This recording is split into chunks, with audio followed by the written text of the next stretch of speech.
E aí você falou que a sua entrada na política, então, se dá como? Você tá na... A minha entrada na política se dá na faculdade. Na faculdade mesmo. Mas aí é política estudantil. Tá. Né? No governo, eu entro em 2001, quando a Marta é eleita prefeita de São Paulo. Aí o João Sayad, que é o secretário de Finanças dela, que tinha sido, inclusive, ministro do Sarney, ministro do Planejamento do Sarney, ele me convida para ser o braço direito dele. E vocês se conheciam de onde? Eu me conhecia, ele tinha lido meus trabalhos acadêmicos, minha tese de doutorado e tal. E ele já era um grande nome, né? Tinha sido ministro, era um professor titular da Faculdade de Economia, nos tornamos grandes amigos e ele me convidou para assumir a secretaria adjunta, vamos dizer assim, né?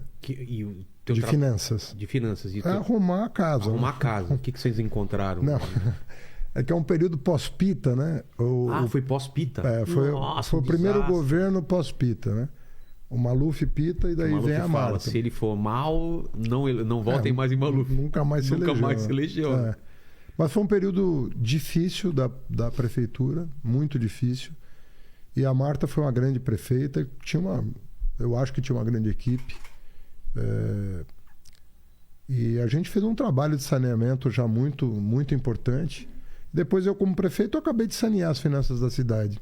Hoje a cidade pode ser considerada uma cidade rica, São Paulo, porque é uma cidade que tem um orçamento elevadíssimo e muito dinheiro em caixa, por causa de um trabalho que eu fiz de renegociação da dívida da cidade com a União. Isso é muito complicado para a gente entender como funciona essa dívida do município, do estado com a União, o dinheiro vai e volta. Na verdade, não é isso. É fácil. Como funciona isso? É que, na verdade, a dívida da cidade não era com a União, era com o mercado. Por quê? Porque a cidade começou a gastar mais do que arrecadava e começou a se endividar. Começou a pegar dinheiro emprestado? Né? Cara, que absurdo. Na época podia. Podia? Podia. Hoje não pode. Hoje você pode pegar dinheiro emprestado, mas os limites legais são tão restritos que não dá problema. Entendi. Não tinha limites legais. Então ia pegando. Foi tomando. Uma hora a cidade ia quebrar. Aí a União assumiu a dívida da cidade. Então não é uma... Originalmente não era uma dívida com a União. Ela se tornou. Só que aí o contrato foi muito mal feito pelo Pita. E quem corrigiu esse contrato fui eu como prefeito. De juros, de forma de pagamento? Era ruim? Era péssimo. O indexador do contrato era ridículo. Era absurdo. Entendi.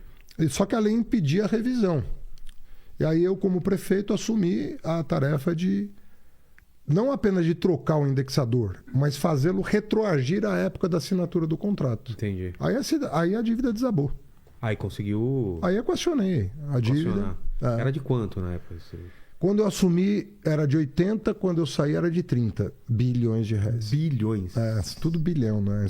Muita grana. Mas então a gente está falando da Marta até você como prefeito. Estamos falando de um espaço de tempo aí.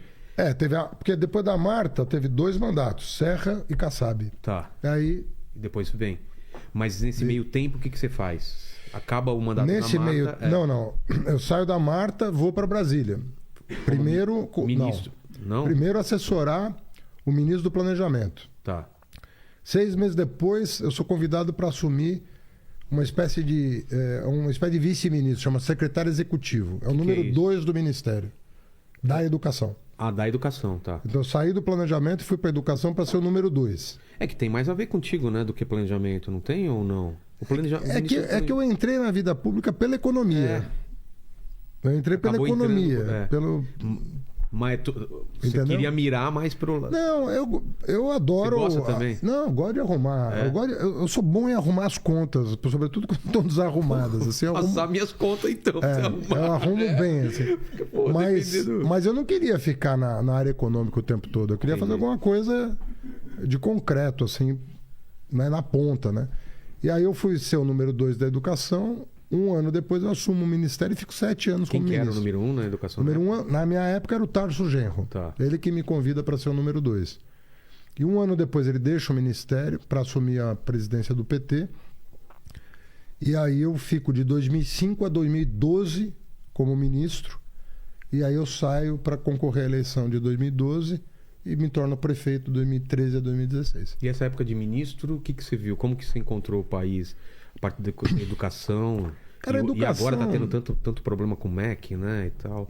Vilela, sabe qual que é o problema? O MEC não era um ministério interessante quando eu cheguei. Não? Não, porque tinha um orçamento pequeno, só tinha problema, não tinha solução para nada. Era um ministério muito acanhado. Só para ter uma ideia, só para te dar ordem de grandeza. Quando eu assumi o ministério, o orçamento era de cerca de 20 bilhões. Tá. Quando eu deixei o ministério, era de 100 bilhões. Nesse meio tempo, tudo que você conhece de educação foi feito nesse período, de 2004 a 2000. Vamos lá, o que... Tudo. ProUni, tá. FIES sem fiador, o Novo Enem, SISU, Fundeb, Piso Nacional do Magistério, Universidade Aberta do Brasil, Institutos Federais, Reforma do Sistema S, Pronatec, Ciência Sem Fronteira. Tudo que você imaginar foi feito nessa época. Foi feito nesse período. E por que você saiu? Porque eu vim concorrer à Prefeitura de São Paulo depois de 8 anos de ministério. 7 como ministro e 1 como secretário executivo. É importante, né? Mas vê lá, tem uma hora que você tem que saber o momento de sair, né? É. Ah, eu acho.